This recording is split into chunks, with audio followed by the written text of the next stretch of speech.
In 1963, Martin Luther King Jr. wrote Letter from Birmingham Jail in response to criticism of his campaign and the use of civil disobedience within it. Although much has changed since the 1960s, the nature of political movements and progressive parties in general still holds true. An excerpt from the text reads, "I have been gravely disappointed with the white moderate. I have almost reached the regrettable conclusion that the greatest stumbling block in the stride towards freedom is the white moderate, who is more devoted to order than to justice, who prefers a negative peace, which is the absence of tension, to a positive peace, which is the presence of justice, who constantly says, 'I agree with you in the goal you seek, but I cannot agree with your methods of direct action.' Shallow understanding from people of goodwill is more frustrating than absolute misunderstanding from people of ill will. Lukewarm acceptance is much more bewildering than outright rejection."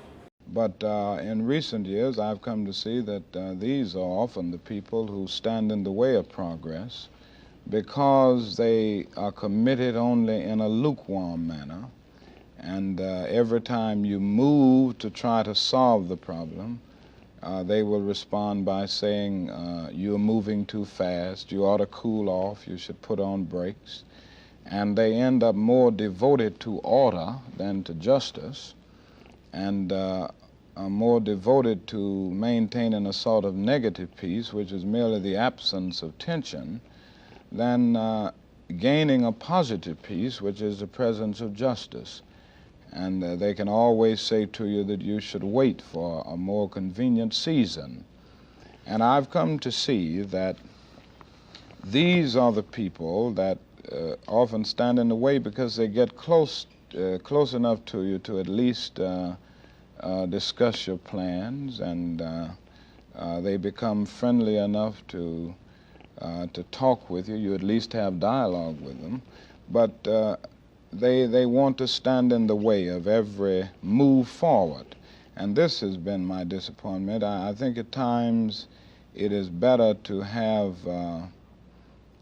outright rejection and misunderstanding from people of ill will than to have lukewarm acceptance from people of goodwill. It is better to have absolute misunderstanding from people of ill will than to have partial understanding from people of goodwill.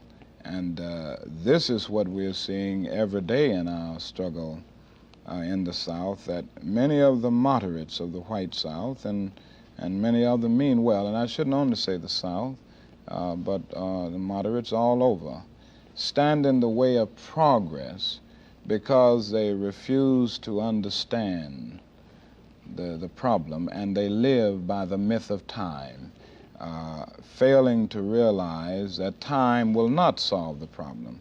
And there's a danger that the moderate will live by this myth, believing that if you just leave things alone and not push too much, time will solve the problem.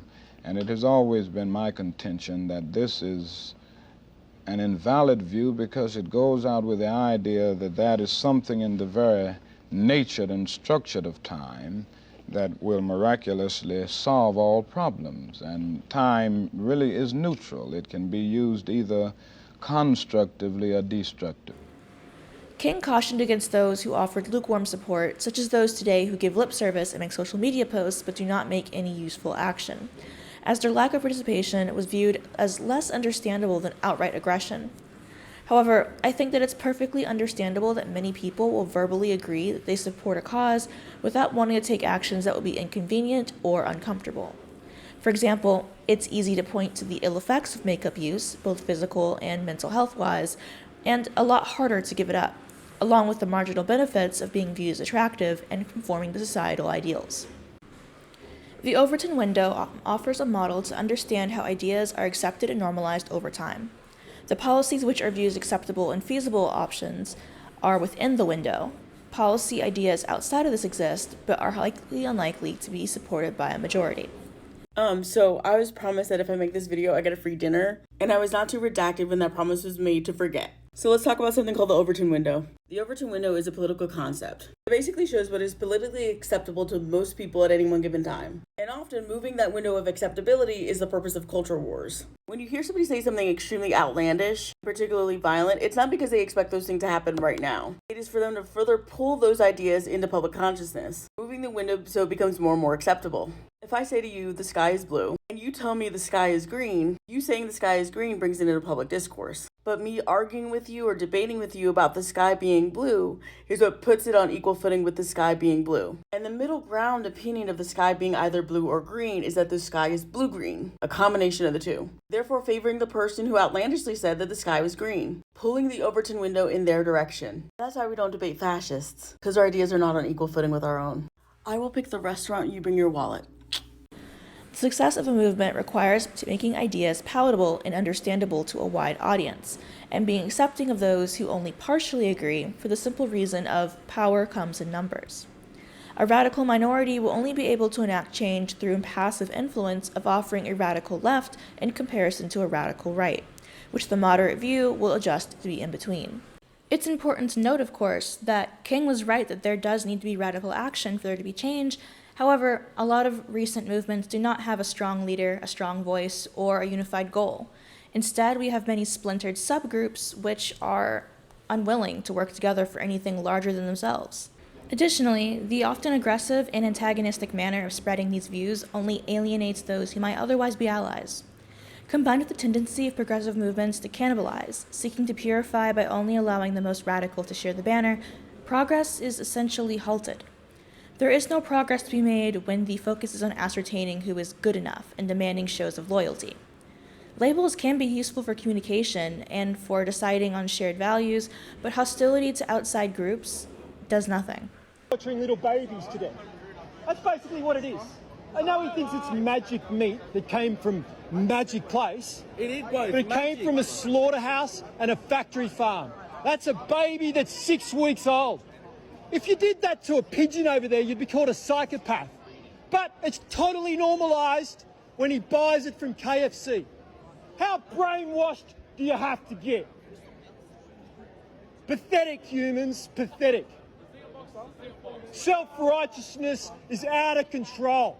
What makes us so special that this crap has to keep going? When are you going to pay attention? That's why we're doing screams. Because you've ignored us for forever. Gas chambers in Melbourne. Gas chambers in Melbourne. You're eating out of them.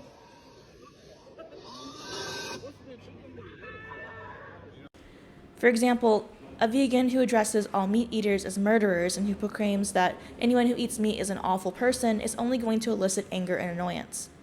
Using factual evidence to illustrate the harm of animal byproducts, or encouraging those who might be interested in decreasing meat consumption to explore new recipes, will be more successful in growing ranks and amassing allies. A radical feminist who is sure to address the experience of heterosexual partnership, including marriage and childbirth, will be able to reach a wider audience simply because more women are straight and will experience those things in their lifetime. Remaining empathetic and polite when critiquing or analyzing those choices is bound to elicit a more positive response than calling them breeders or sperm guzzlers. The focus on identifying who's a real lesbian and who's a real feminist detract from actual meaningful action, such as organizing events, protest, or writing legislation. Additionally, recognizing that while many issues overlap, centering on a unified field theory, wherein diverse issues, from climate change to abortion rights to racial equity, are seen as ultimately interwoven, and progress on one priority will only be achieved with simultaneous progress on other fronts, will make it difficult to achieve progress on any specific goal. If you're not allowed to focus on abortion until you also focus on trans rights and also animal rights and racism, then nothing can ever be concretely addressed. The opposing view, referred to as splitters by John Harris, prefer to take one issue at a time and are happy to accept an ally on, say, climate change or gun control, even if that person doesn't share their views on abortion rights or how to remedy systemic police violence against Black people. In their view, the choice isn't sweeping progress versus incremental gains. It is incremental gains versus no progress at all. If you can only be a feminist if you are also a vegan, or you only can support abortion or the right to keep women's spaces for women if you also agree with gay rights, then it becomes a lot more difficult to actually achieve those goals. Recognizing that teaming up is possible without agreeing on everything also means admitting that people are multifaceted. There is no good versus evil, only people with a varying range of perspective and beliefs. Admitting to this reality is the first step to accomplishing change. The aims of some modern political movements are unrealistic, but this in itself is not a sign of impossibility. David Leonhardt writes on the failure of progressive movements. The most successful political movements tend to share a few features. They start with activists whose goals can seem so audacious as to be unrealistic. Otherwise, there would be no need for a movement. Over time, the movement's leaders make careful decisions about how to accomplish at least some of these goals. They appeal to public opinion. They collaborate with unlikely allies. They work the system to change the system. It was true of the civil rights movement, which combined radical aims with patriotic symbols and nonviolent protest. More recently, the gay rights movement accomplished rapid change partly by emphasizing traditional values like marriage and military service. The lessons also applied to the political right. Abortion opponents spent decades patiently taking over the Republican Party and making the case that voters have a right to choose their own policies, state by state. However, most movements, from Black Lives Matter to #MeToo, have failed because they merely make demands and rely on others to make change. They enjoy the attention, but are unable to actually evoke meaningful solutions, in large part because they seem to enjoy the feeling of being counterculture and revolutionary, more than they care to make allies, but also because change takes time, and quite simply, no one seems to have the patience for a long march instead of a sprint. Let's talk about how the Black Lives Matter organization was pretty much the biggest scam presented to the Black community. So for those who are unaware, the Black Lives Matter organization was a non-profit organization that mainly focused on repairing police brutality against Black people and repairing the Black community as a whole. However, that did not happen. They lied to us blatantly. Disclaimer, this video does include Candace Owens, and I know the Black community has been conditioned to hate this woman, but please understand that on my page, y'all are gonna learn this woman is right half the time. And she's not lying about certain things that go on in the Black community half the time. Emphasis on half, okay? Now let's play the video. Yeah, what did you find? What I found was that millions and millions of dollars are going to trans organizations. What kind of organizations? Quite literally, trans organizations. They're all buying houses and building districts. I'll say that. It's a lot of real estate. How does any of this go to furthering Black lives? So I'm going to break down what she basically just said. But the Black Lives Matter organization was a nonprofit organization. And I know when you hear nonprofit, you think, oh, wow, they're not going to get a lot of money. But actually, a lot of nonprofit organizations make more money than profit organizations. And this is because a lot of nonprofit organizations don't have to file taxes, and all the money that they receive is granted to them. So if we're being specific here, $200,000 went to the Transgender Funding Project. Another $200,000 went towards the Transgender District. $200,000 went to a Transgender Center. Another $200,000 went to Black Trans Media. And another $200,000 went to the St. James Inferior, which is basically for sex workers. And all of these transgender organizations pretty much built a lot of properties. And the Black Lives Matter movement used this as real estate to basically put all the money that Black Lives Matter was earning into all of these organizations. And they were able to do this because when you have an organization or a business that is profit or nonprofit, you can move money from one asset to another and write off the taxes on it. So in this case, the Black Lives Matter organization was taking all the money from the funding they were getting and put that money into all these real estate properties that they use for transgender organizations. And I agree with Candace on how is that furthering the Black community. Instead of going to trans organizations, why not go towards low-funded inner-city schools where predominantly Black children are there? Or maybe investing in therapy sessions for a lot of Black children, maybe even fixing some disparities that we have in the health industry when it comes to Black people. And they did give George Floyd $27 million, but the system itself still has not changed. But it kind of just makes me feel like they're paying Black people off to shut up until the next tragedy happens. But let me know what y'all think in the comments. Love y'all. This, dear viewers, is where we part. This is my I just woke up 10 minutes ago voice. You're welcome.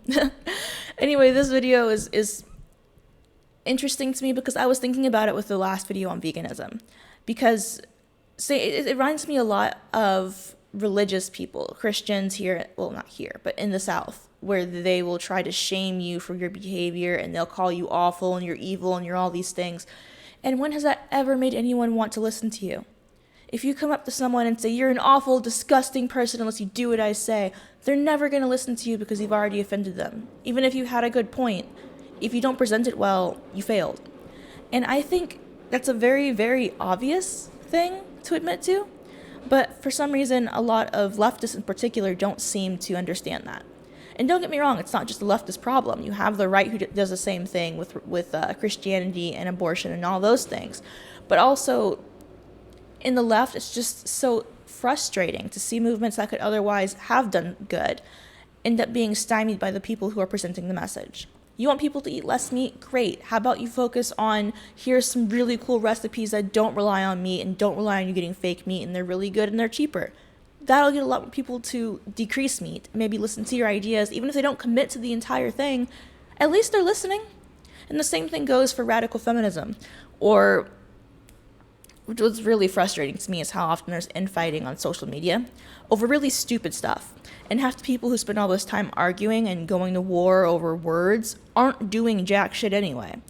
Like, I'm sorry, if you're not actually out there on the streets doing something, volunteering, helping other women, whatever, then why do you need to argue over whether or not this person's a real lesbian because they had sex with a man when they were married 10 years ago?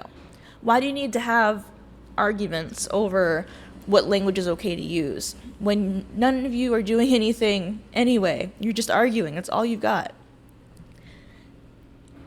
This is why I try to aim not at a specific audience. I think that I'm a pretty moderate person, to be honest. I don't think anything I've ever put on this channel is extreme or super radical. It all just feels very common sense to me. But I'm also aware that a lot of people who come up to my comment section and go, you can't be a radical feminist unless because you're eating meat and it's awful, you're murdering people, probably think they're also being moderate too.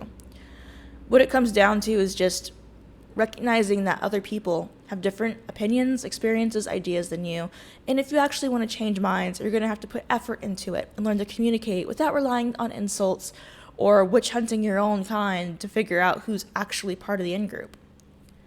Anyway, if you guys have any comments, questions, or concerns, you can let me know in the comment section down below, and I'll see you guys next time. Bye.